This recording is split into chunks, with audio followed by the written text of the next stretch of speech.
everyone, and welcome to the final episode of this season of Over the Curve podcast, Formula One podcast for fans old and new by Formula One fans old and new. I am joined today with Honey Badger, Kramer, and Neil. Shaguni unfortunately could not join us today. Aren't there two more races? There are two more races, but we're There all are. busy. We have much Yeah. more important things to get to. Are you forgetting that in 4 weeks, 5 weeks, we are getting married? Have you forgotten? Mhm. And Do you we are going remember to be it? December marriage buddies. Yes, we are going to be married, buddy. When is the last race? Last race is Maybe 26th before think November ending. 25th, Yeah. 25th of November. Yeah, 26th, Sunday. So we can do 27th November. No, we don't want to. That's like my birthday week. I'm on vacation. Yeah, and I want to spend time before the wedding month arrives. And we have to do so much planning. Sure. Seriously. Yeah. This episode I'm is going to be I'm bonkers. so mad at him right now. I told you why this is going to be the last episode. You don't read the group chat. You didn't tell me. It's in the group. Yeah, so I didn't read it. Okay. So Anyways, Still it's one not thing worth to the talking cause. also. Yeah. So we're talking about US, Mexico and Brazil. What happened in US? US was another sprint weekend and there was only one practice. Because of that, Ferrari and Mercedes apparently set their ride height very low and Lewis and Charles were disqualified. Yeah. And apparently Haas has done some right to review about something. Something is happening about that US race, which I'm not sure what the fuck is happening, but it is happening. Okay. Did anyone watch the Kota sprint race? I heard Yeah, that I it was very eventful and very exciting. I think Was people it? might be confusing it with Qatar because Qatar had 3 fucking safety cars and whatever. I don't remember anything. Frankly, triple headers suck. I can't remember anything. By the time you're coming off just coming off watching a race weekend and everything, and that too when it's in the middle of the night for us, and then before you're just able to get over it, it's another race weekend. Dude, also there is so much happening in the sports world. It's tough to remember everything. Yeah. Especially with the Cricket World Cup going on also. Yeah, man. So We people, don't for even people, follow cricket. yeah, I understand, but this World Cup is like bonkers, man. It's already Paisa Vasool World Cup. Yeah, Way better than I the 2019 one. Yeah, I actually got to know yesterday's. So we're recording this on 8th. Yesterday's innings by Maxwell. Glenn Oh Maxwell, my God, Australia, man. 201 not out. Then I was Australia working and parallelly I was watching Australia's downfall, and I was so joyous for Afghanistan because I was rooting for them. They had a very good chance of qualifying into getting into semi-finals if they won yesterday, and they have tough opponent next match, which is South Africa, but nobody were giving them a chance to win against Australia and South Africa back to back. But yesterday, what they have But done is something phenomenal, man. Until yeah, but until South Maxwell Africa happened. always has the worst fucking luck in World Cups, right? Yeah, South Africa Yeah, is but Tottenham Hotspurs of cricket. Exactly, I was Al- going to say that they're the Spurs of cricket, the bottlers. also the RCB of IPL. But Yeah. Oh, man, we don't have to say that, man. Kramer, we have to accept it. We both are RCB fans, so it should be fine. It is fine. It is fine. So I was until Maxwell happened, everything was going good for Afghanistan. Even after Maxwell came to the crease, also they had their chances, but unfortunately they dropped 2 catches of Maxwell, and Oh, that the yeah, last catch this. was on 33, I guess. He was dropped on 33, which I remember, and it was a regulation catch. I mean, very easy catch Easiest to be catch. honest. So he was dropped on 33, and from there he never looked back, and with all the cramps Dude, and all, man, yeah, I he remember just when he started struggling, like whole support to Afghanistan like shifted towards Australia. Like yeah, people there started is a rooting for Australia. there is a concept called footwork in cricket, and Maxwell Yeah. just didn't care about it, man. It's a proper technique of how to use the feet, how to use your feet Yeah. while playing the shots and all. That guy Dude, with no all the wonder he cramping plays and all, ball so much. yeah. He had his right leg cemented in the crease, and he was only Hmm. playing with left side of the body. It's unreal, man, unreal. Yesterday's innings I think it is one of the best batting performances I've ever seen since I started watching cricket. I mean, outstanding. Yeah. I was at a loss of words, actually, coming from a 91 for 7 situation and winning it by like few balls left, and with 3 wickets without losing a wicket. It's outstanding. And the best part is the partnership between Cummins and Cummins and Maxwell. Maxwell was close to some 212 or something, and out of those 212, I think Cummins scored only 12 runs. 12 runs, Yeah. 12 runs of 68 balls. 68 Yes. balls, man. Yeah. He had done a fantastic job holding on at the other end. I Yeah. mean, you can hate the sport, but sometimes sports teaches us a lot of things, and that is the reason why I love any kind of sport, no matter what. It's because this is what gives us an adrenaline rush. I mean, there is no point in supporting Australia or Afghanistan being an Indian supporter, but yesterday's match, dude, I just can't. I even still, I'm talking about it, I'm getting goosebumps thinking of Yeah, what man. Maxwell has done yesterday. Yeah. I mean, And he's I not a have consistent player. I never put him in the list of the greats because he was like a hit and miss kind of player, and he has never been consistent with his performances. But when it is his day, there is no stopping. You can't stop him when it is his day. Yeah. Lucky for Australia, it was his day yesterday. So Yes. congratulations, Australia. Yeah. Unnecessary cricket discussion, but let's move on to Formula One again, yeah. which was never. I think This I is think how much now the Formula audience One we may remember. now the audience is- listening to this might think, what are are they transitioning into cricket also now? I don't. No, that's First they not happening. That's started with not Formula happening, One, bro. then we added in football, and we are talking about cricket now. Bro, for me, like cricket is like too much PTSD, man. I can't deal. Yeah. I For me, mean, the problem with cricket is there's like just too many matches. Like if you look at like the domestic league and then the international tournaments, it's just too much. Then you have like a separate set test series, and there's a T20 World Cup, there's an ODI World Cup. oh no, Yeah. For yeah. me, I it's mean, just a slow game and it does not involve much physical. Standing at one place, just so boring. The thing is, it used to be exciting with the World Cups and all, but nowadays you have like every alternate year or something, you'll be having some or one or the other ICC championship, be it a World Test Championship or a T20 World Cup or a World Cup. So that excitement is gone right now, and Hmm. the bilateral But- series also. But this World Cup has pulled back people. Yeah, I mean, before starting the World Cup, there wasn't much buzz about the World Cup, but the way it took off and how India is playing, it kind of brought the glory, all that vibe of 2011, where we used to cheer and we used to religiously watch match, all the matches and all. So it's going good. It's a good World Cup so far. I Can't wait remember to it see. was like Can't wait to see India lose, or India. no. India struggle in semi-finals and finals. And it was Afghanistan beating Sri Lanka, which pulled back people.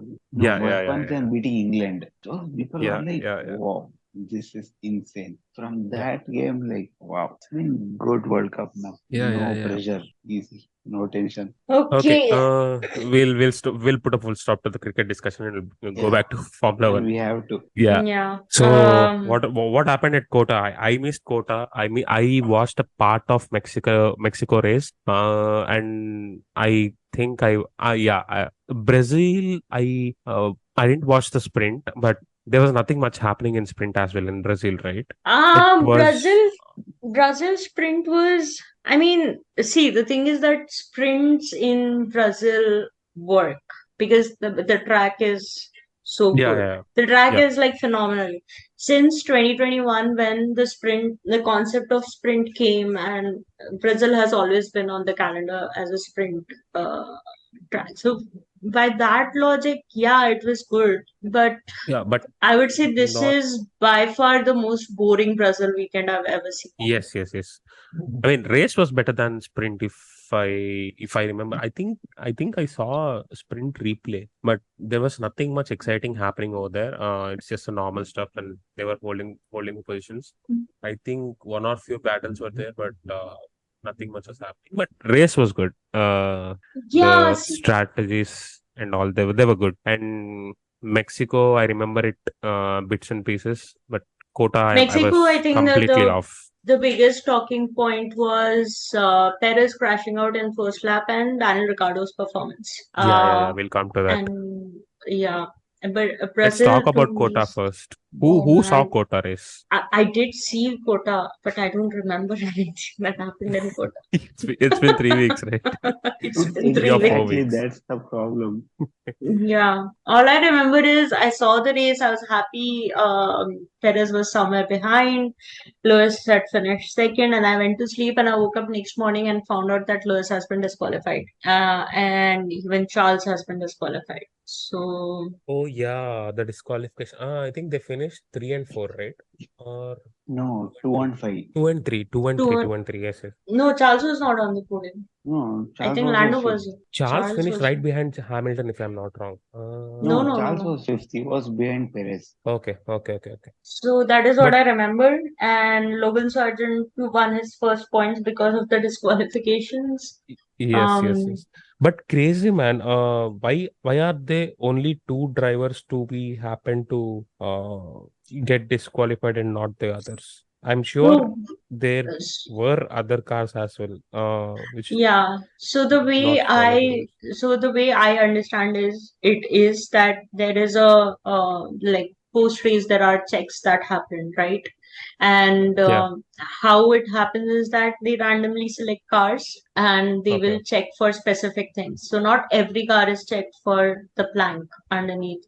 Not every car is checked for the fuel sample, which is, if you remember, in 2021, I think, when Sebastian Vettel was disqualified due to an Hungary. incorrect Hungary. Yeah. So it's all picked up at random. My understanding is that there were 4 cars checked.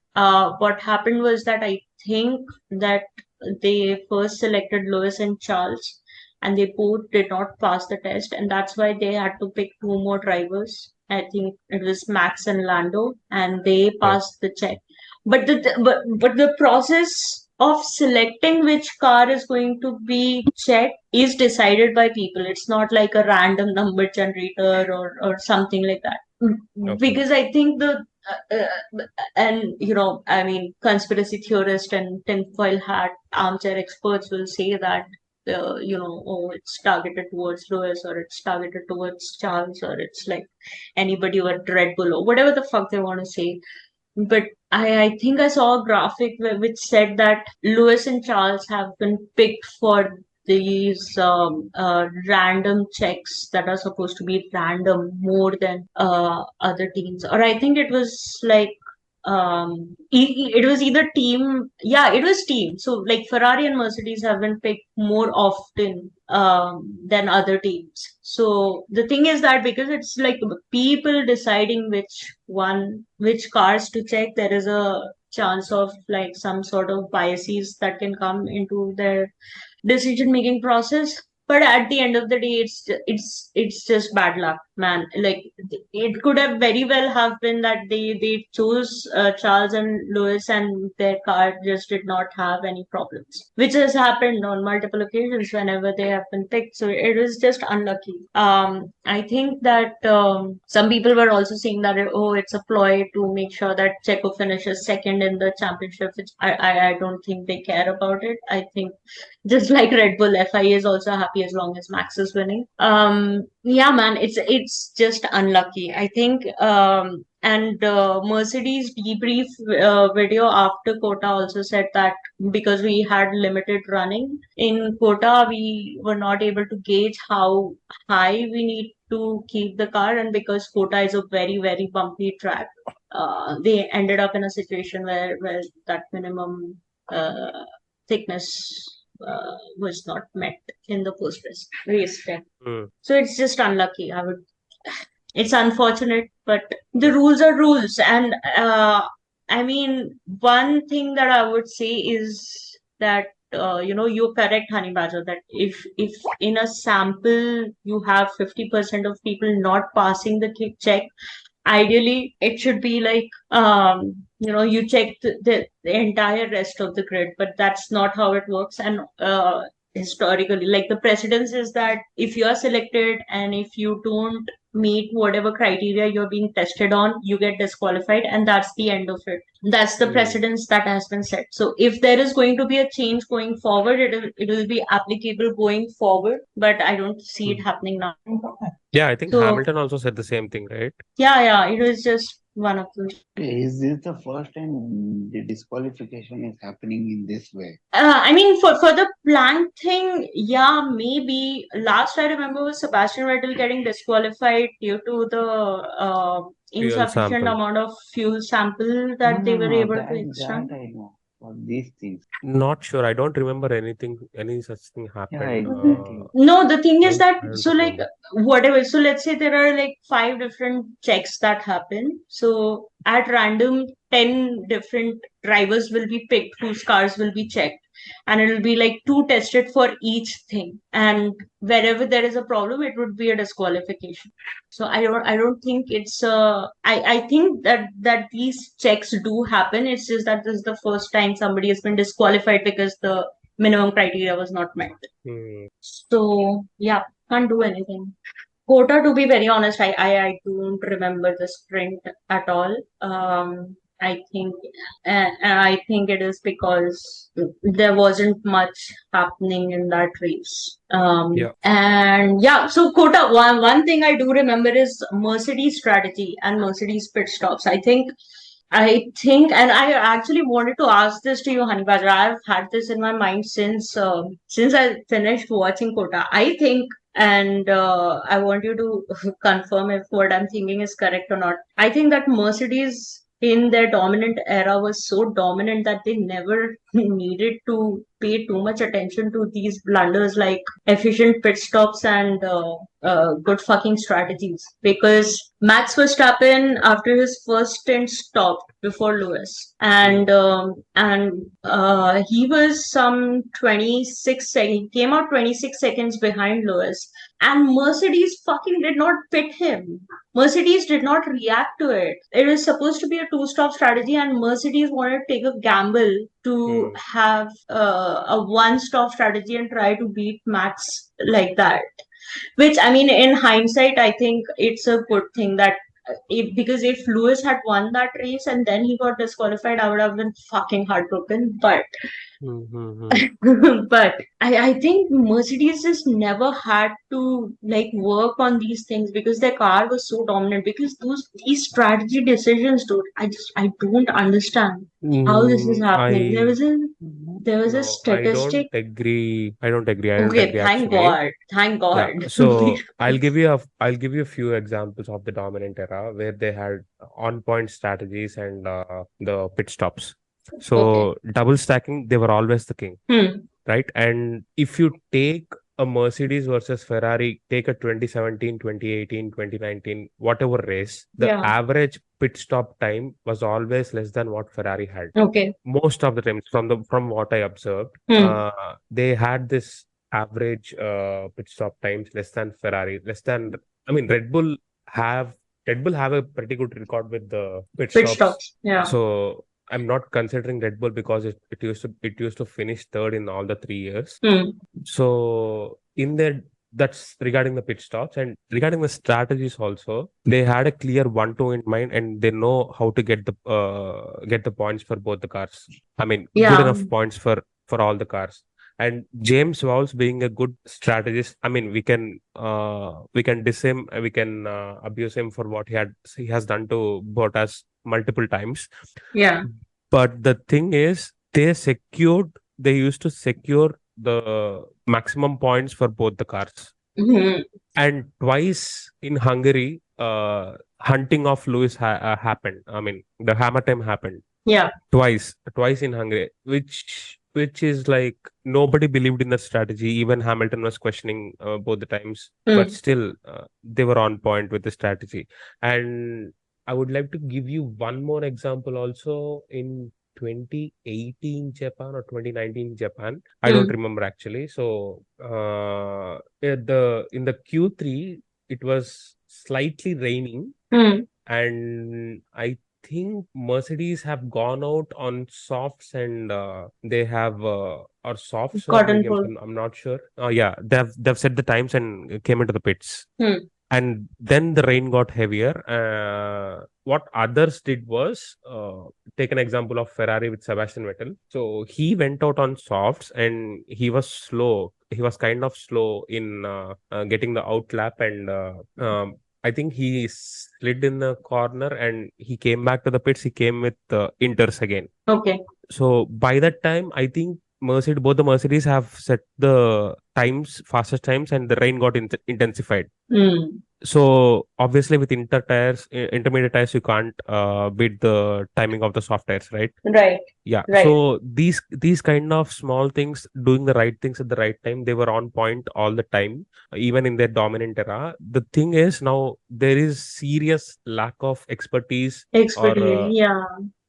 or a kind of discipline which James Vowles had when he was a strategist. So that is what is making the team make these blunders, is what I feel. But Yeah. I am happy if anyone can counter argument to this. No.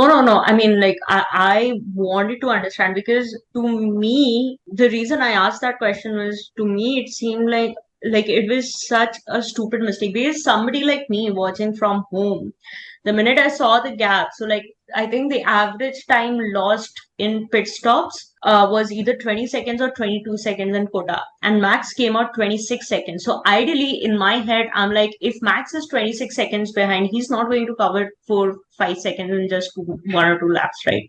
Because he came out on hard tires. The tires, it's going to take a little bit of time for the tires to gain the temperature that they need and like come in that optimal window or whatever. So if Max has come out behind him, Mercedes are now in a position where they can pit Lewis. They can be on same tire compound. It's going to be just a 1 lap difference on both between the tire ages, but Lewis is still ahead of Max, and they did not. And what ended up happening is that the strategy that they eventually ended up executing was again a two stop strategy. I think then they switched it to medium softs or something like that. But they set Lewis up for chasing Max Verstappen, which if they had just pitted him when Max pitted, and if they had just reacted to that, it would have been more of a defending battle. And you had a lot of people between Lewis and Charles. Lewis and no, I don't think if it would have been a lot of people, it would have depended on what McLaren did, because Ferrari, as usual, like I don't even know what happened with Ferrari. Ferrari's strategy was also very questionable, because again, Ferrari and Haas are two teams that have suffered with tire drag the whole season. But even on, like, if all other parameters are same, if they do similar, if all teams do similar fuel loads and similar stints and everything, the tire deck on Ferrari and Haas is higher than other cars.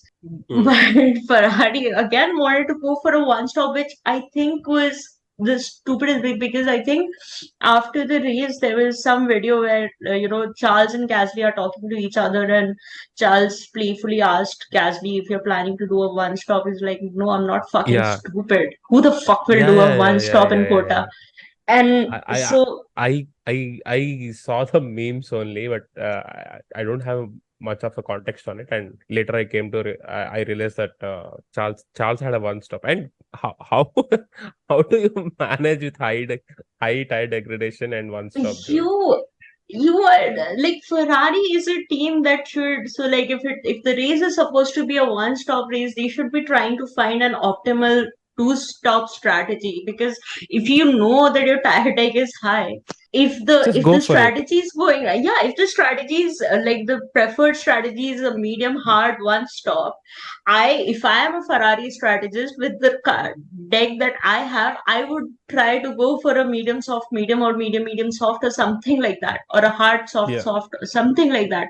I would try to find a two-stop strategy that is similar to that, and then the rest is like some amount of performance needs to come out of the drivers, right? How they manage their tires, and how they control the pace. Yeah. So to me, it's no brainer. If I am a Ferrari strategist, my plan would always be to go for a strategy that is optimal, or kind of similar time consuming, but has an extra stop, because I know that my car has higher deck. And Yeah. what also helps is that if everybody else is doing a one-stop strategy and you're the only one who's going for a two-stop strategy, then on every single stint you can push more, because others are going to go into tire management because they are planning to do a one-stop strategy. So they have to manage their tires. Yeah. Exactly. And so, like, it baffles me how people don't understand this. With Mercedes strategy also, some of these calls have been very questionable, and with Ferrari also.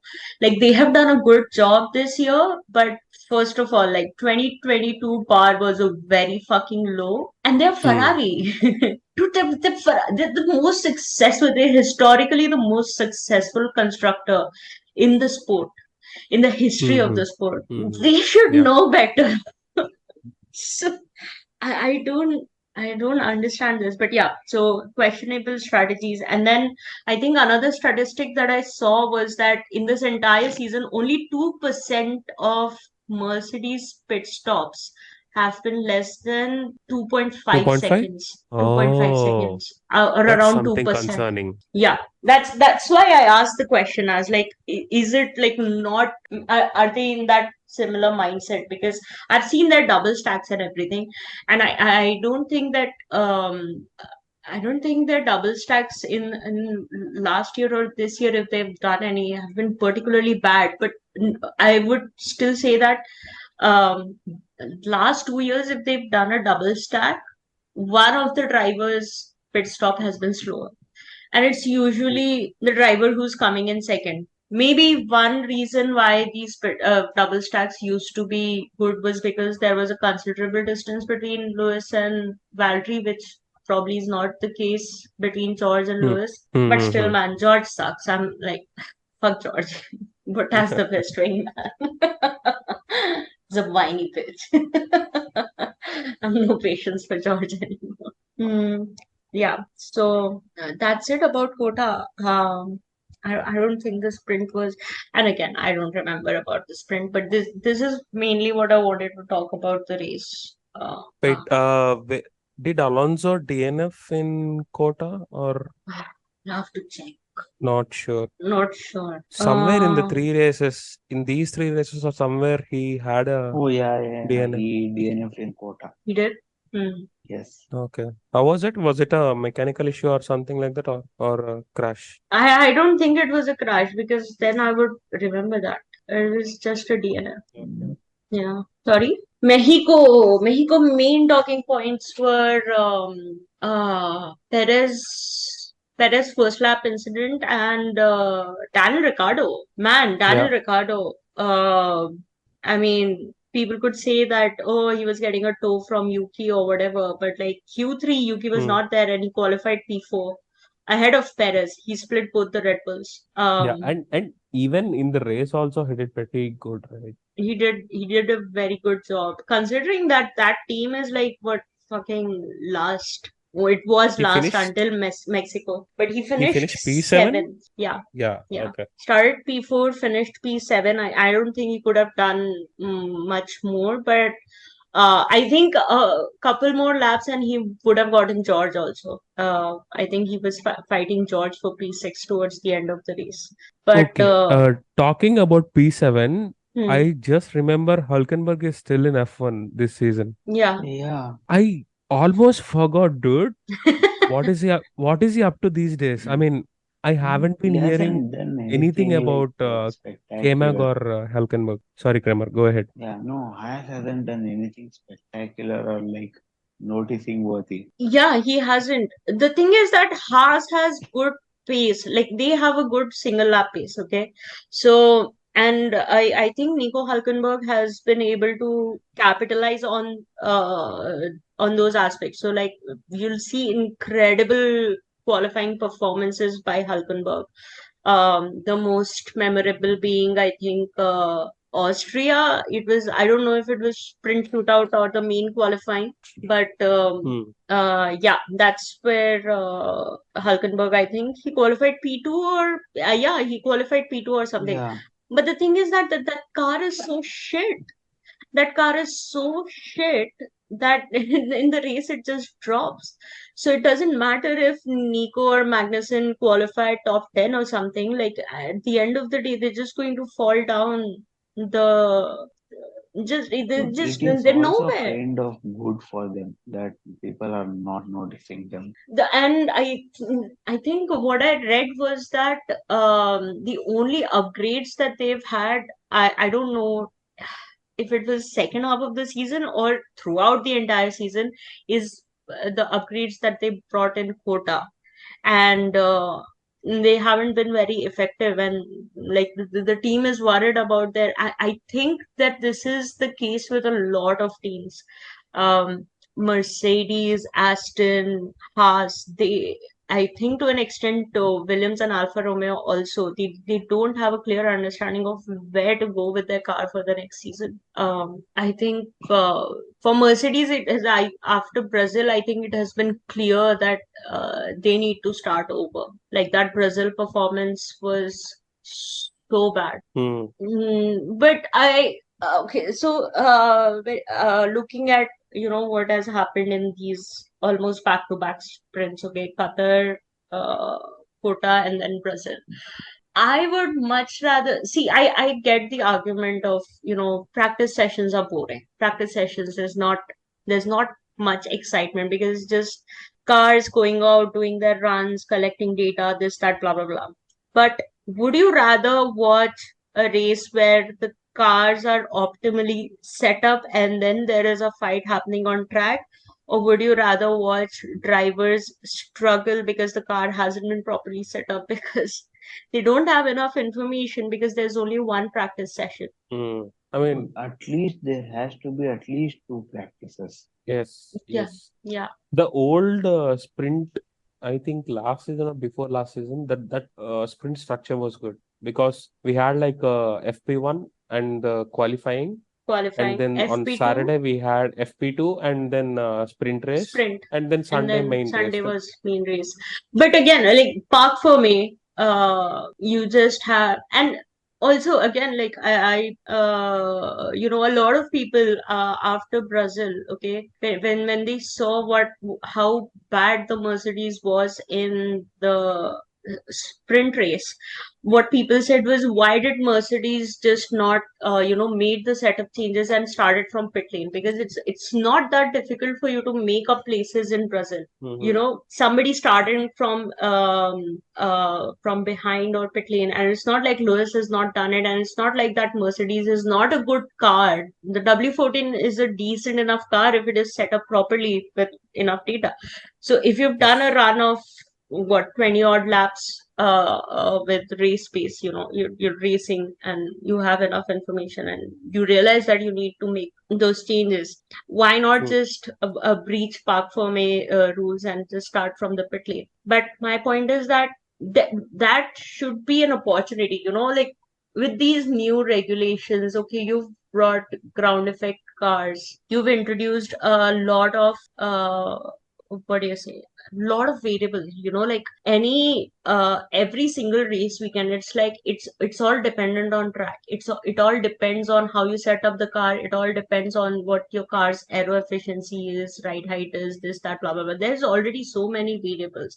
Like the least you can do on sprint weekends is to provide people sufficient time to understand the car. But if you are already injecting so much uh, dynamic setup process for the car, then at least provide them with the opportunity. Especially if like for sprint weekend, okay, sure, we don't have a tight championship battle, right? The championship is already wrapped. Nobody's catching Max Verstappen. So championship is already wrapped.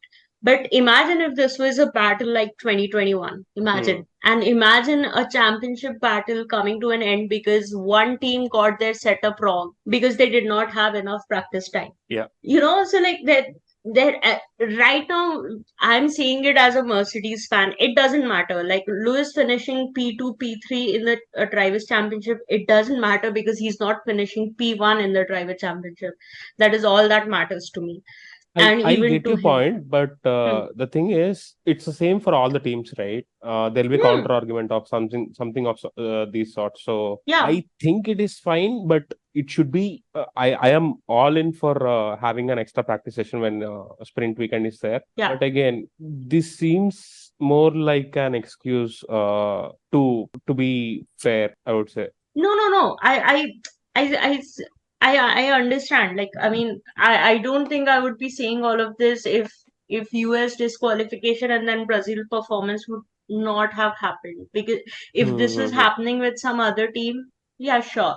But the reason I'm saying this is that it is going to happen. Like Mercedes, Ferrari, McLaren, Red Bull, they all There Red is Bull. a high chance of having. Yeah. Go ahead. There is a high chance that you might, due to a lack of practice, you Yes. might not end up having your car in an optimum. I would much rather see drivers fight. And I think the gap that maybe existed at the start of this season or even at the start of not the start of 2022. I think start of 2022 Ferrari was much more closer to Red Bull, and I think just went downhill sometime after the second half.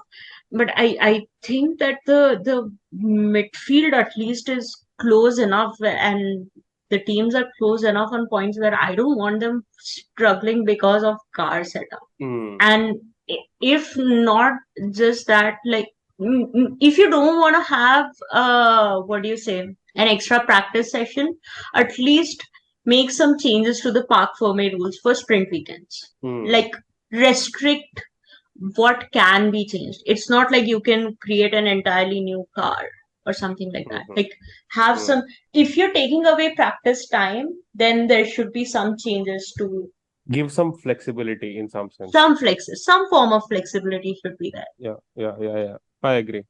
Because running the car for just 1 hour and then freezing the entire thing, I don't think like it will hamper in the seasons when we do have a close battle, which I think is very possible with McLaren next season. McLaren and Red Bull, I think there is a chance that we might get a good battle. There is always a possibility. So I don't like to be honest, I don't like this sprint shootout thing.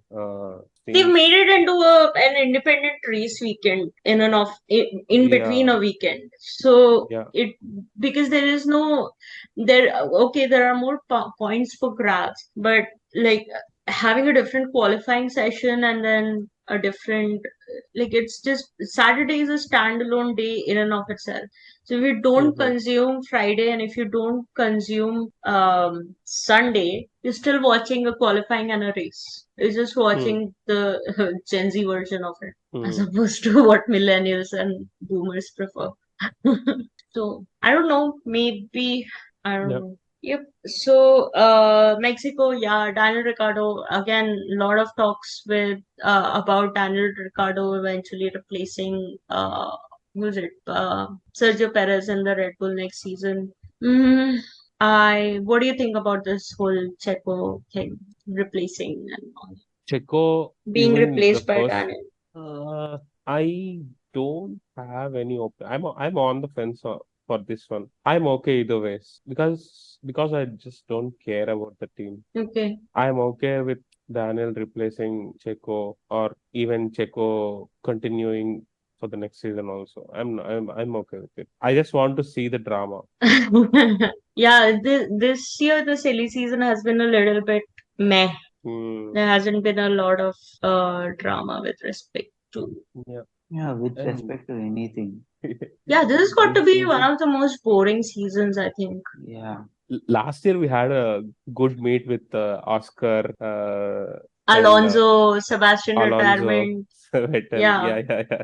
But There it was a was because huge it shake-up. became a Twitter beef because Oscar Yes. tweeted, and oh my God, was that a good decision? Because McLaren, like, I want to talk about McLaren, man. McLaren Yeah. they've done a good job on their car. I And mean, it's exactly like McLaren and Aston Martin have done that reverse. yeah, they've swapped positions. The thing is that I think Lando is a bit more mistake prone. For me, Lando needs to. I think we discussed this in one of our episodes, which I haven't yet released. Um, is that Lando needs to just fine tune some things about his driving. And what else happened in Brazil? Oh, Charles did not. Uh, Charles lost his car in the formation lap. No, are we done with Mexico? Mexico, nothing Wait, else, man. Mexico is a boring race, and it was as boring as it has been, as it has always been. Uh, those were we the didn't only talk two about the first race incident. first lap incident. Yeah, Checo said Yeah, in first lap. Checo said that man, I just went for it. It was very similar to what Lewis did in Qatar. He tried to, I think in the cool down room when Max and Lewis were talking, Lewis said that he did what I did in Qatar here on the first lap. Yeah. I mean, there was absolutely no space or no uh, gap to be grabbed there. I don't know why he went for that move. But yeah, It exactly. indeed affected Charles' race as well, right? It affected Charles's race, but also for a driver who is like, there's so many talks about him being replaced and this and that and blah blah blah, and especially Mexico being your home race. Why not just I back out for that time? It's not like you I can't hate catch this. a Ferrari. It's not like you I won't be hate able to catch it. I hate this attitude from Perez. Even in 2018, also it's the same thing all over again. Yeah, I just And there went is for it. Why would you just when go for it? when he is on the brink of losing a seat or something like that, he cannot handle it. That Yeah. it constantly plays on somewhere in the back of his mind always, even during the race as well. And you can see that visibly. It is evident in his maneuvers on the track. Yeah. Yeah, if you remember what he And did with K-Mag in Japan, yeah. like I don't get it. Like what he Singapore. needs. Yeah, Singapore.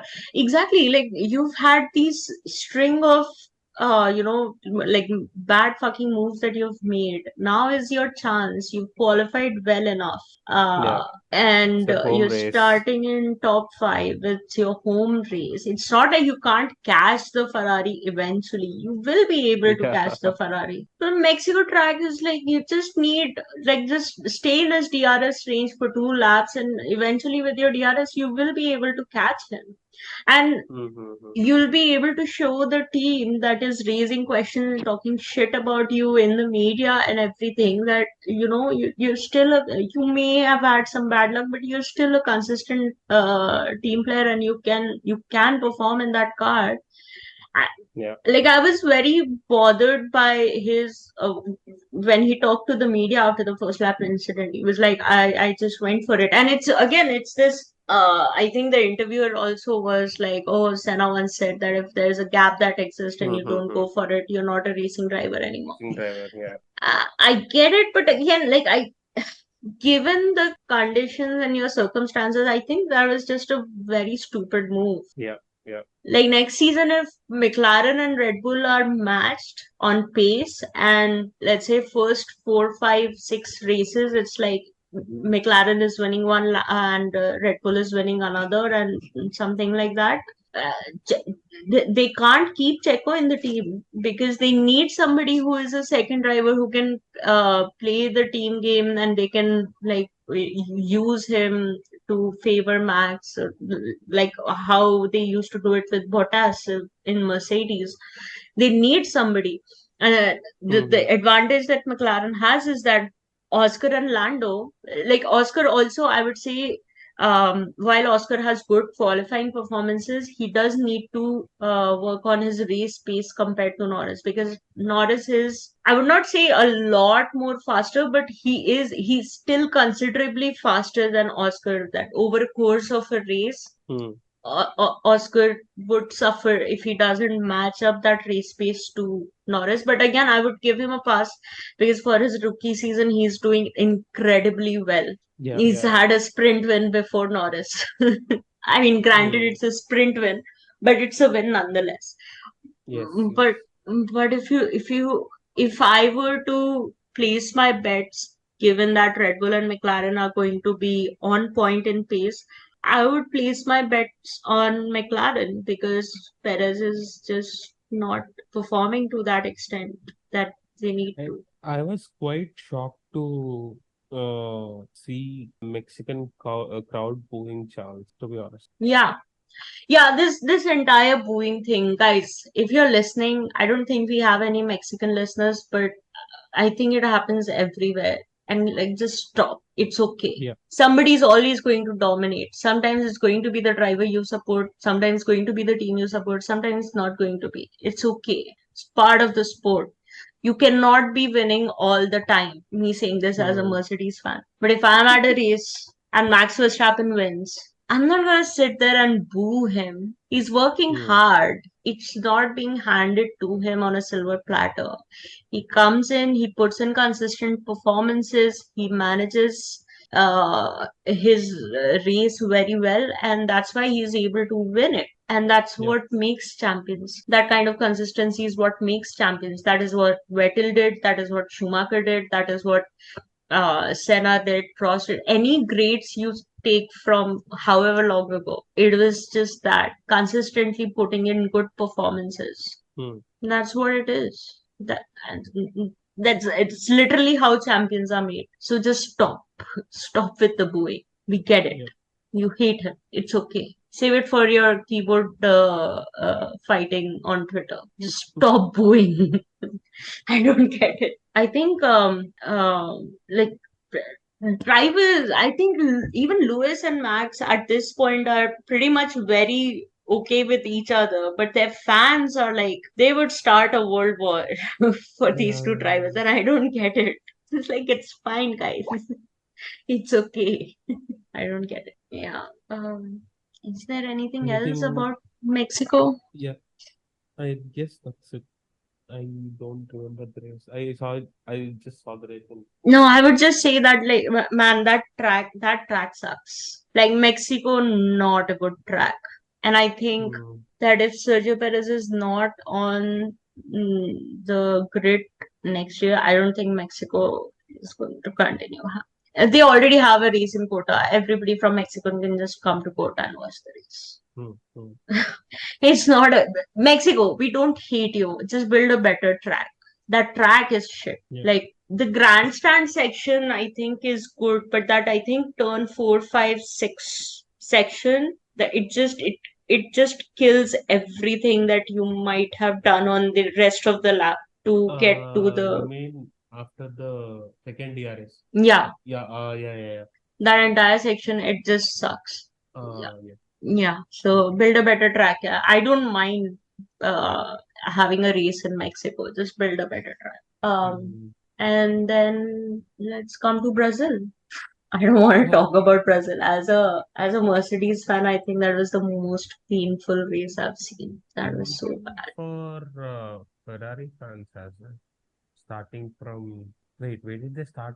1-2? I don't remember, but I think Charles was second, but he did not start the race because he crashed out in the formation lap. Dude, Man, exactly. Charles saying on his radio, "Why the fuck am I always so unlucky?" So Just unlucky. broke my heart, dude. Yeah. Like, Yeah. and the thing is, the funniest thing is that Ferrari is now planning to enter contract negotiation with Charles, and I mean, the problem is that where will he go? But I don't want him to stay at Ferrari. I really don't want him to stay at Ferrari. Hmm. Like, things would have been so much easier if FIA had just done their job and let Lewis win his eighth in 2021, and then there would be a place in Dude, Mercedes. he would have just retired on that day. Yeah, he would have. He would have done a Nico Rosberg and the next day announced that he's retiring from the sport. He literally would have done what Nico did in 2016. He would have been like, okay, done, thank you, sayonara, bye bye, take Now care. he's got stuck in this weird situation. Yeah. And then we could have had a George Russell and Charles pairing in Mercedes, Yeah. which would have been amazing. But where would he go? I mean, of course, he is going to stay in. He will stay with Ferrari only. He won't He go will stay anywhere with else. Ferrari, and the problem is that I really want Ferrari to do well. They just make it so hard to root for them. Yes. Like, Also, Mercedes can't afford Charles and George in 1-2. Mercedes need Hmm. to put a leash on George, man. I am so tired of George Russell. Again, in Brazil also, he's Yeah. like, I'm not going to attack on this initial laps, this, that, blah, blah, blah. And then I think, I don't know what happened. And then he was like, are we doing our own races? Or are we working Or together? This, that, are we are, working together? huh? I'm like, buddy, it's the fifth lap. Can you just drive for fuck's sake, just drive for 5 minutes? And even his race engineer is like, bro, we're discussing. Can you just calm your tits, man? Just drive for some time. Thodi der drive, just drive. He's every single race. It is like that. Either he's crying about not getting a favorable strategy, or he's crying about the strategy calls that the team is making, or he's crying about the fact that Lewis is in front of him, or he's just it's always like this. Like, this is why I think this strategy of Mercedes of not declaring a clear number one, number two driver, this is what is driving me crazy. Because every Hmm. single time it is like whoever qualified better has the preferential strategy, irrespective of what the race pace of both the drivers is comparatively, which is where I think they lost a win in Singapore. Hmm. So, and I mean, that win would have been huge for Lewis in his P2 battle with Checo, because that would have been 10 extra points. So, yeah, I don't know what to say. But yeah, Lewis eventually finished ninth in the race, which was just sad. But I still Yeah. think Mercedes should have reached Parc Fermé setup, made changes to the car setup, and started from the pit lane. I think if they had done that, Lewis would have had a chance to finish in at least top 7, if not even more ahead of that. They Hmm. should have just done that. What else happened? I think there was a first lap incident between oh, we have to talk about the qualifying. I don't know if it No. was in a sprint shootout or qualifying, but Yeah, the I was about to say. Ocon ST Alonso, ST Bestie. Oh my God. Okay, ST Bestie. Mm. Dude.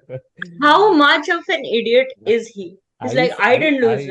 I didn't lose the car. I first read that they both had an incident and Ocon crashed. I just read the article on F1. I mean, those Hmm. notifications you get on the F1 app, and I just okay. I thought okay, and then I went to see the replays and Ocon's comments on that.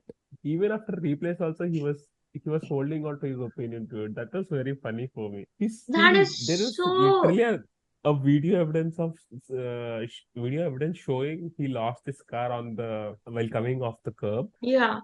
but he, He he's lost the blaming car. Alonso, dude.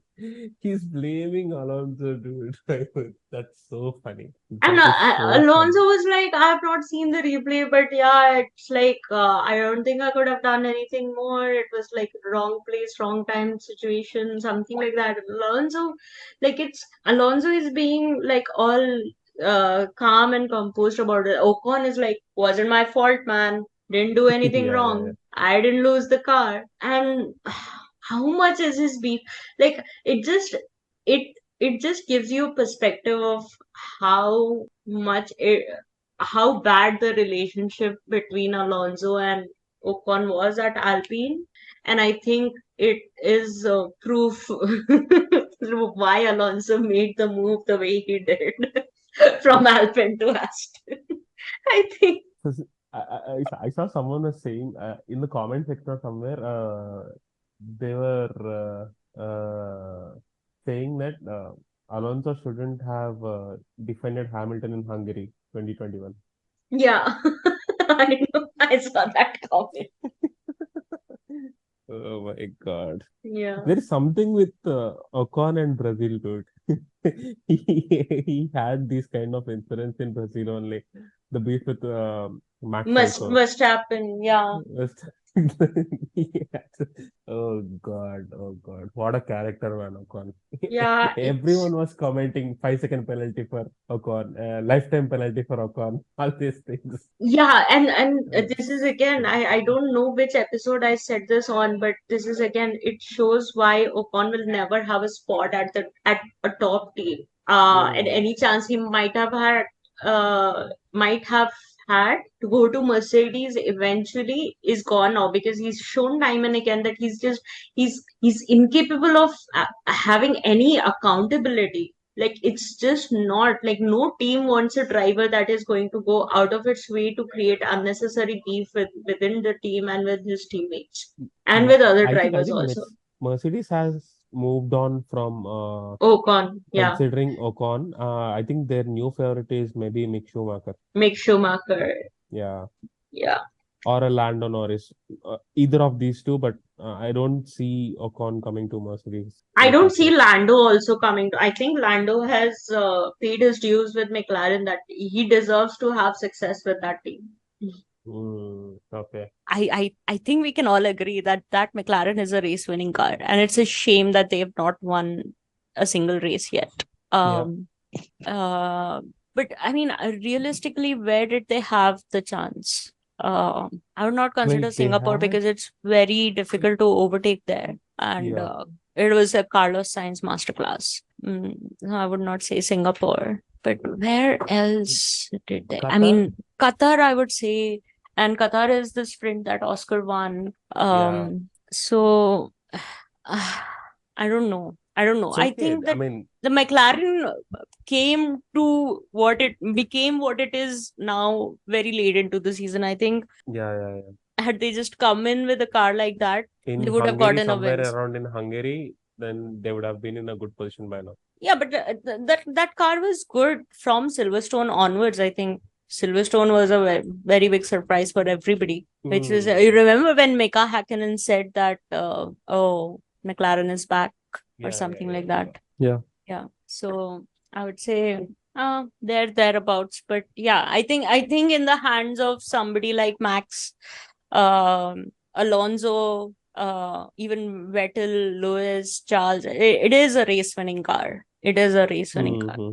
Yeah. And to be fair, I think their pit stops have been amazing. They now have the record for the fastest pit stop ever, which is they beat the 1.82 second record. So I think, but McLaren can give a fight to Red Bull next year. If done right. But one thing that you also have to consider is that Red Bull also had their penalties this year for their development. Yes. So it could be that as well. And if McLaren want to give a consistent fight to Red Bull, they'll have to keep up with Red Bull's development as well. Yeah. The one thing that will help them is if they come to the next season stronger than Red Bull, because Red Bull is going to catch up because they still have Adrian Newey. That man is a genius. Yeah. That man is a motorsport legend. So yeah, that's it. Anything else that we need to talk about? Oh, yeah. I mean, Alonso. The finish. The finish. Yeah. Finish Oh was my like exciting. God, man. Yeah. How is this guy 42 years old? I don't know. Running circles around fucking 20-year-old, 30-year-olds. He's challenging that Red Bull suit. I mean, oh Yeah, I God, know. that battle between both of them. Between very both of good them, battle. and it also, like, it almost makes me feel bad. Like, I don't know what happened to Aston Martin in the middle. Yeah. Because had they kept the trajectory that they had in the beginning of the season, oh my God, the fireworks that we would have had this season. Because Alonso is driving the wheels off of that Aston Martin. If that Aston Martin is, let's say, the fourth fastest car on track, Alonso is performing as if it's the second fastest. Yeah. So if they had kept up that trajectory and they had at some point ended up being the second fastest car, I'm telling you, Alonso would have won at least a couple of races, if not more. That man is crazy. And we might have also gotten another epic Alonso radio where he would have said, "Tell Lance to defend like a lion." But I mean, it's Lance Stroll. Lance is Lance. Lance would have taken that advice incorrectly and crashed into the person he was defending against. No, Lance would have considered position even before the radio would have been finished. I mean, it's Lance Stroll. You never know. Yeah. But what do you think about the rumors that Lawrence Stroll is selling the team? Good for him. Good for everyone. I mean, yeah. But then if that is happening, who comes to the team? Maybe someone from F2. Lance doesn't. Lance, if Papa Stroll goes, Beta Stroll goes. Yes. Lance will not be in F1. They're a package deal. I think someone like I don't think Lance deserves a Formula 1 seat. Yeah, for sure. Yep. Yeah. No one will take him. Even Haas won't take him. Haas don't want him. Haas. I don't know, man. I think we might be also witnessing, these might be the sunset years of Haas. So, like, I mean, the dream scenario would be Vettel coming out of retirement to join Aston again. I don't think so. I mean, in Japan, he did say that a return is not out of the question. Yeah. One would think that he's coming back with Audi, but yes, with Audi maybe. With Audi maybe. I mean, German. Yeah. That's like 3 years time, dude. Yeah. 2026. But I mean, see, the thing is that I think if he's keeping up with what is happening with Aston, and if he thinks that they have made, because that Aston is very different from what Sebastian brought when he was at Aston. Yeah. And which Formula One fan would not want to see Alonso and Vettel in a team? And not like asshole Alonso and asshole Sebastian. These are like mature Alonso and mature Sebastian. Yeah, I think so. At this point of time, if Aston has the luxury of having Alonso and Vettel on the same team, I think they won't. Obviously, they'll go for wins and all, but it will be the mindset of both the drivers will be mostly like, how do we make this team better? Dude, just watching that car develop over the course of a year is going to be the most beautiful thing that you can see as an F1 fan, because both of them come with so much experience, so much expertise, and they know what a car needs. They know how it's experience, right? Like, even if we talk about that finish, I think, considering the fact that he was fighting a Red Bull, is the fastest car. I mean, granted, not in the hands of Sergio Perez, but again, like, the car in and of itself has a huge advantage. But Hmm. what made Alonso win that battle was his immense experience. I mean, the dude is 42, I don't even know how many races at Brazil. It's just his Hmm. experience. Hmm. Please make it happen. Please make it happen. Sebastian Vettel, come out of retirement. Yeah. And I mean, as much fun as it would have been to watch, asshole Alonso and asshole Sebastian Vettel in the same team, I think this wholesomeness is what we need.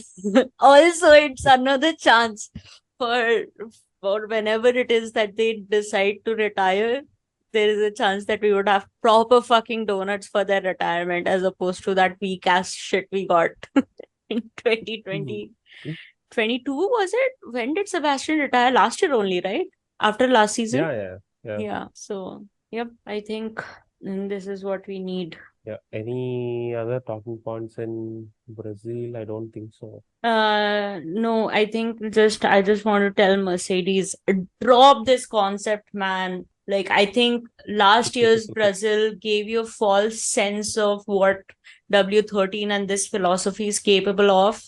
But no, it's not that. Max just had a first lap incident, otherwise he would have caught up. Just no. Just copy the Red Bull.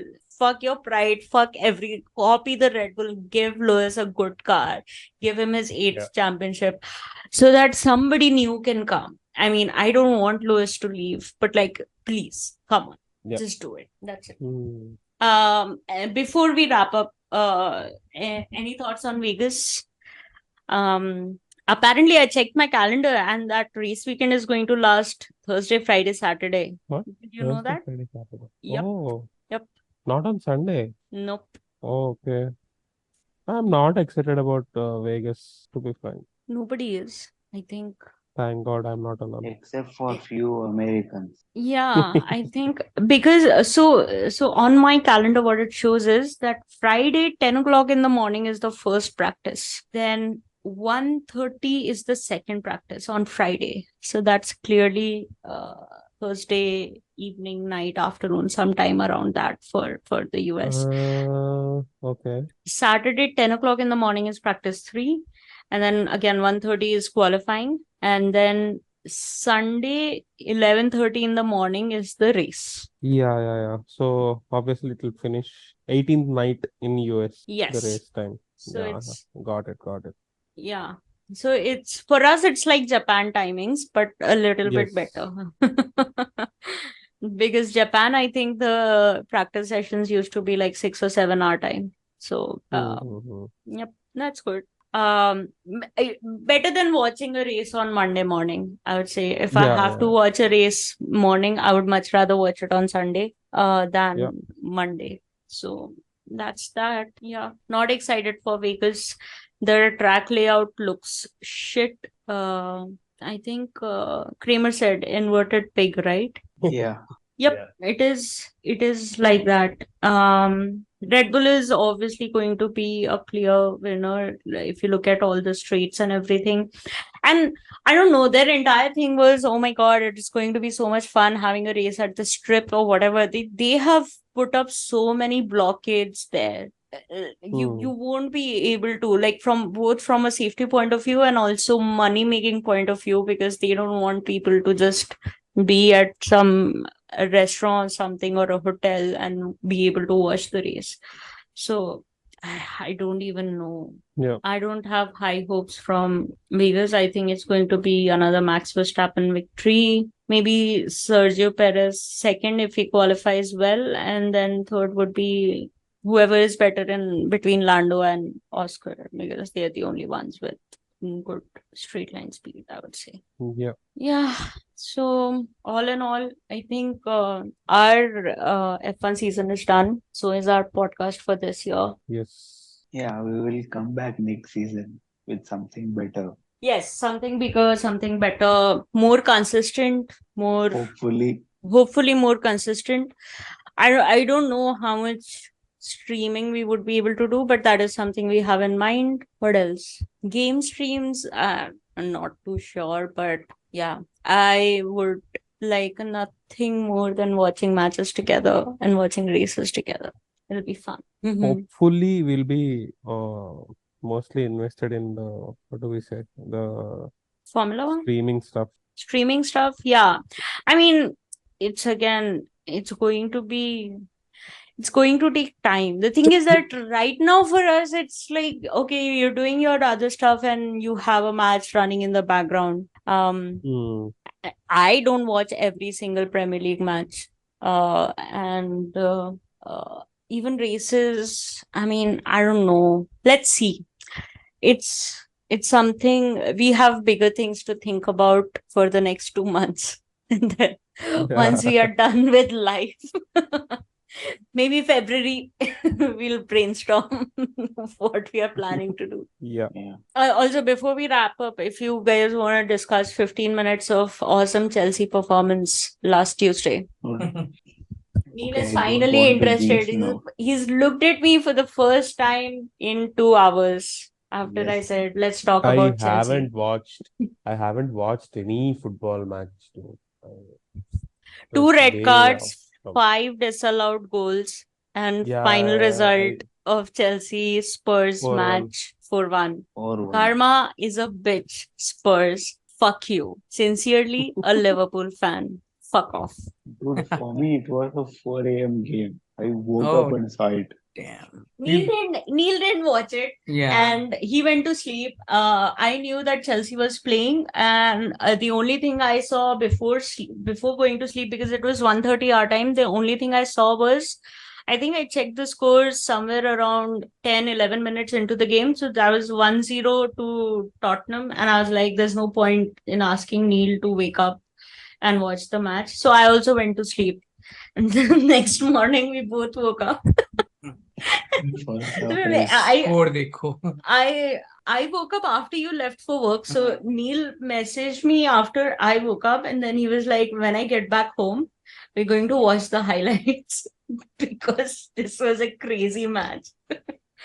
And oh my God. Yeah, it was crazy.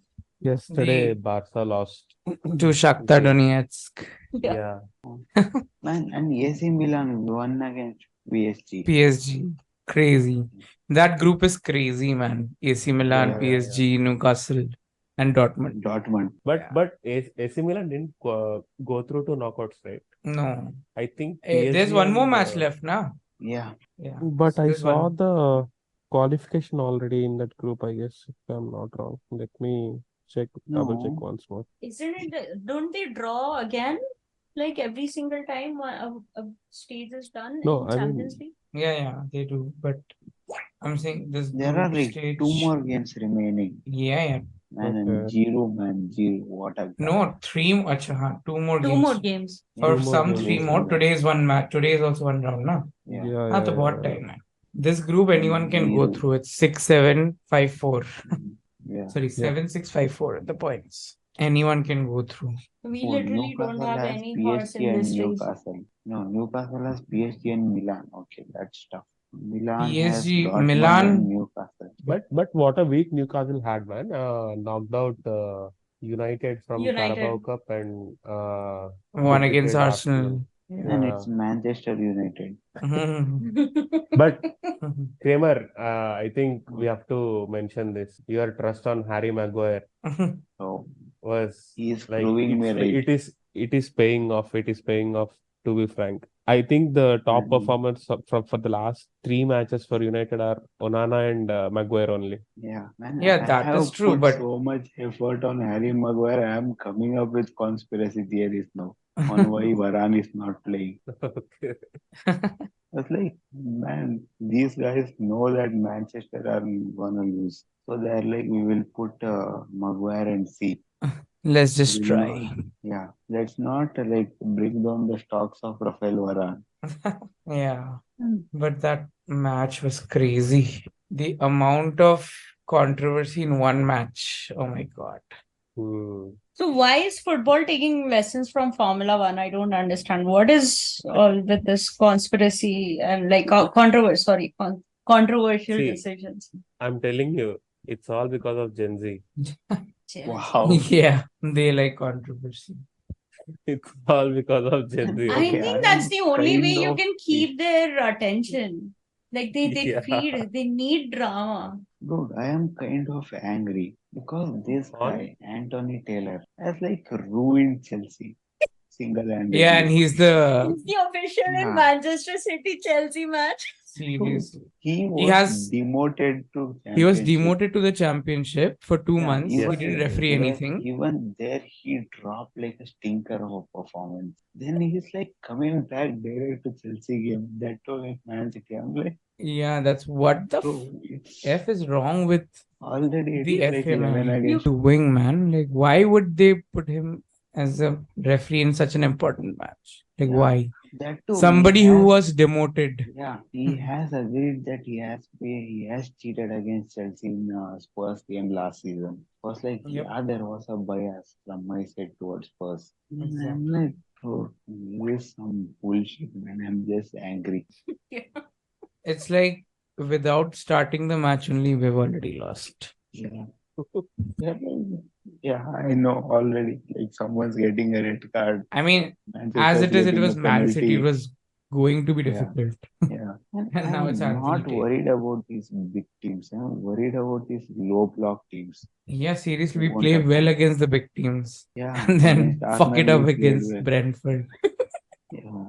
I So- mean, I can't laugh. We drew with Luton, so I can't say All the anything. big teams we have played, we have either drawn Oh. or won. Oh, Yeah. I saw Darwin Nunez miss, dude. Oh my Oh god. my- Arden, Oh my no. God. Oh my But god. they all took it in a positive, I mean, sportively, but everyone was laughing and Dude, Darwin Of- Nunez is a special character, man. He is a chaos. Exactly. You don't know what type of chaos he No, brings. he reminds me of Werner, Timo Werner. Yeah. Oh, yeah, my- yeah, yeah. He's like either he's scoring like too many goals or not scoring at all. Oh man. Yeah.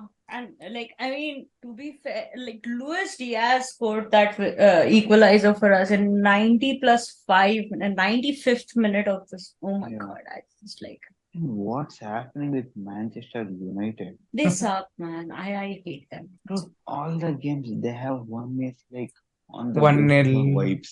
Yep. It's like Mhm. total vibes. Yeah, yeah, yeah. You don't see any like cohesive unit or anything.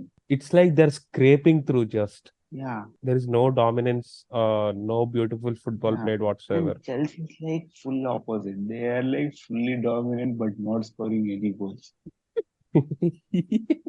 I can't wait for Nkunku to come back. He has finally rejoined Oh, yeah. training. Mm. Yeah. Come back, There what? are To reports start. He that has he never may- started for Yeah. Chelsea in an official game till now.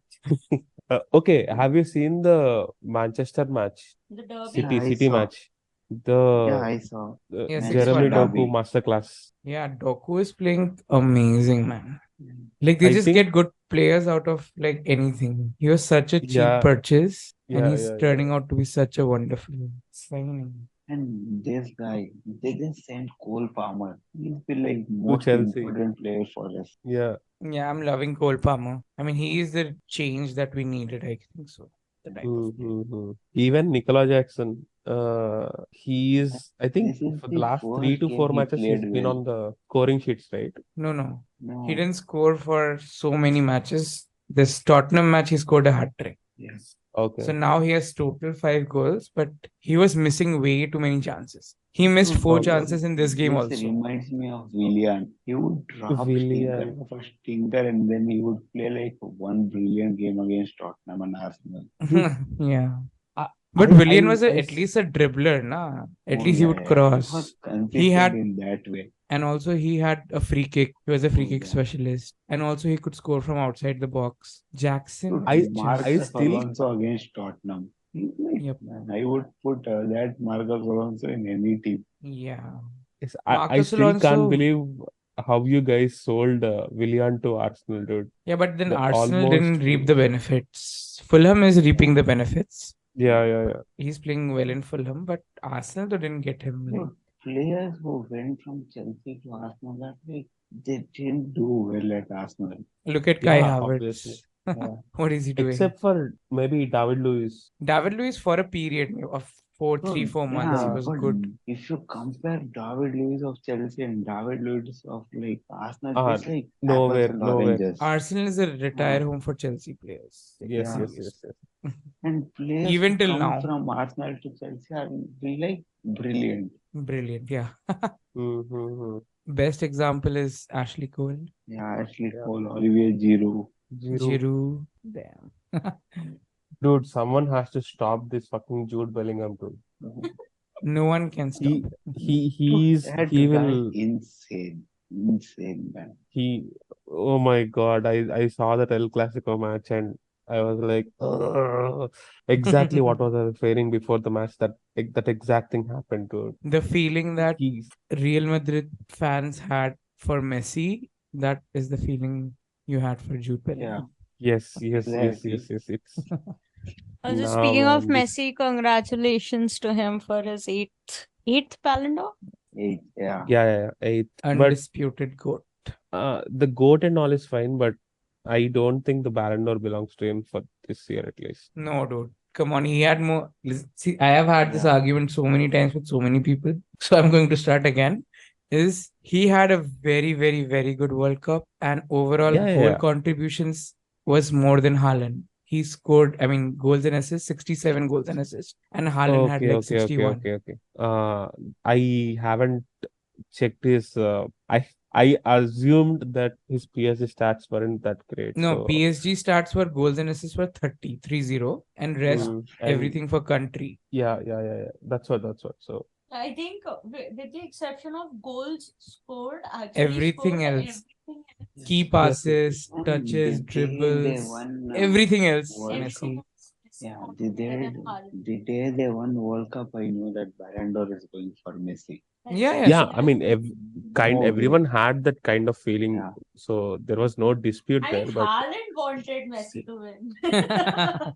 Haaland said yeah. in an interview, No, except Mbappe, everyone wanted Messi to win. Messi to win. Yeah. Yeah. But did you see Mbappe's face? He Yep. was so pissed off. Man, One thing, he lost that's the his World Cup like to. default To me, face. he always looks pissed off. Yeah, He looks like a that's ninja like turtle to default me. face. Yeah. Oh my god! Yeah. Now I can't Oh, unsee you it. you don't know this? Yeah, he's called a turtle, ninja turtle. There were so many memes on him. Yeah, that's what. Man, God. I think Thiago Silva gave him like literally yeah. ninja turtle mask. They gifted him also the Ninja Turtle mask. Yeah. Oh my god, now I see it. And Yeah. like carrying the team for the World Cup, he has scored in every single round. And World Yeah. Cup has been like influential in Ballon d'Or. 2006, Fabio Yeah. Cannavaro won it Yes. because he won the World Cup. Then 2010 and 14, no, but 2018, Then Modric. I think Yeah, Modric took them to the finals, so he won it. yes, he won it. Yeah. It's influential. That's okay. Oh Yeah. my It god. will have a big influence because it's a big tournament. It's once in 4 years. If you perform there, you're, of course, you'll be like praised and awarded. See, 2010 and I 14. think this is Messi's last Ballon d'Or. Yeah, of Yeah, course. this is अभी obviously. US में काहे जीतेगा और? They won't give it next year. If they give it, it's completely rigged, I would say. No, there's no possibility of giving it to him. You Yeah. can't. It's MLS, man. MLS and Yeah, that yeah. also they came second last in Miami. Exactly. So there is no grounds on giving it to him like this year. Next year, I mean. Maybe next year if they win the Copa America, like for 2024. Nah, man, no.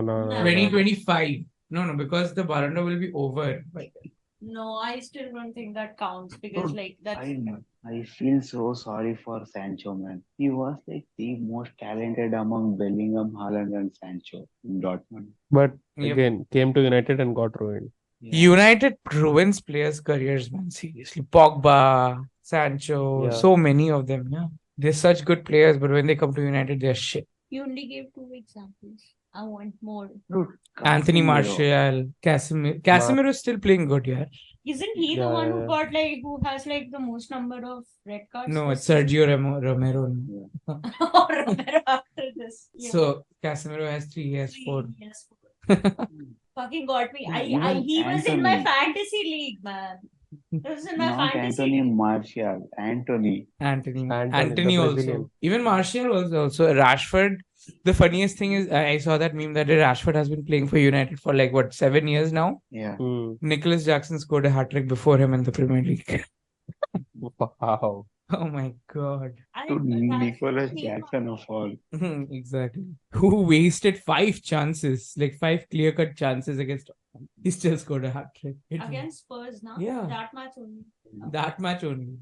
Yeah. I think if we had watched that match, Neil would have slept after first half. So frustrated. Because that first half was very frustrating. So many goals disallowed because of VAR and Dude, everything. and at halftime, I was like literally angry. I'm like, I woke up at 4 a.m. to watch this. And I was like, anyway, I can't sleep. Let me watch second half.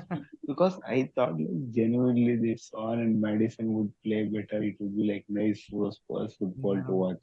But it was like totally different ball game. But as a Liverpool fan, I just want to say a 9-man Liverpool team and Tottenham could only win because of an own goal. And a 9-man Tottenham team got destroyed by Nicholas Jackson, who missed 5 clear-cut chances and still managed to score a hat trick.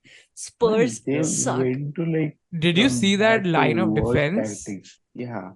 They were playing a high line at the kickoff place, at the mid. If we had someone like Kevin De Bruyne or Nkunku, we would have scored some 8 goals. Yeah. 8 goals after Nicholas Jackson missed 5 chances. Yeah. Like, Man, what is happening? Why are they like they're not always even trying setting that ball offside for traps or Sterling. Sterling anything? stopped running. Yeah. I was very pissed off at Sterling. He stopped running, man. Yeah. He was getting caught They offside all the weren't time. even trying like offside trap or anything. They are like, Mhm. we are not playing high line, we are playing the highest line. Like, whatever is possible. That was This so is just stupid of dumb. Postecoglou. Seriously. Like principles are principles, but tactics are tactics. Like you cannot go gung ho every match in every situation. No. It's Spurs, of course, but I hate Spurs now with the same intensity that I hate Manchester United. I hate Spurs. but why? Because I'm pissed Okay, because of why that match. Manchester United? Because I've met a lot of obnoxious Manchester United fans who like literally it's like the kind of hatred Neil has towards Arsenal because of Arsenal fans. The Karen of football. Yeah, because of that one season that they had. I've met so many obnoxious United fans that I can't like them. It's Dude, just okay, over. nobody likes Arsenal. There are hardly 3-4 Arsenal fans. Like, Yeah. who I I think I know only one Arsenal fan. Yeah. And I know many Arsenal fans after moving to London. Of course you do. Oh, Move to London. It's a London club. in London, Arsenal has more support, of course. Yeah. Like right now, whatever they say, they have a larger fan base. I don't think so. It's true. Just look at their following in like all the social media. Chelsea has That's more. not true. Like I they still think say it. the They still say biggest, it. They have a larger fan base. following It's not is, true anymore. Yeah. It is Manchester United. Yeah, Manchester United, Liverpool have a larger fan base, no doubt about it. But Arsenal fans still have the audacity to say that we have a larger fan base. Yes, you do only in London. Liverpool also like it is mostly like European countries. In Africa, no, it is like Manchester United dominant. Because like majority of our generation is like they're all Manchester United fans. Like Yeah. most of the people my age I know are Manchester United Yeah, fans. same here. I fucking hate them. Most of They're Yeah. so When obnoxious. next generation it will be Manchester City fans. City fans. Yeah. beach wale hai Chelsea. Anybody who started watching in 1819 are Chelsea fans, right? I'm not ready to have conversation with Manchester No. City fans. 2004, 2000. Not you. I'm saying people who started watching 18. You won the Premier League, right? No, 17. Yeah. No, but then we won the Champions League in 20. Okay, congrats. The second time. No one club has done that. Oh my god. Okay. Yeah. Yeah. Only London club to win Champions League. Yeah, of course. Or Corny jitega.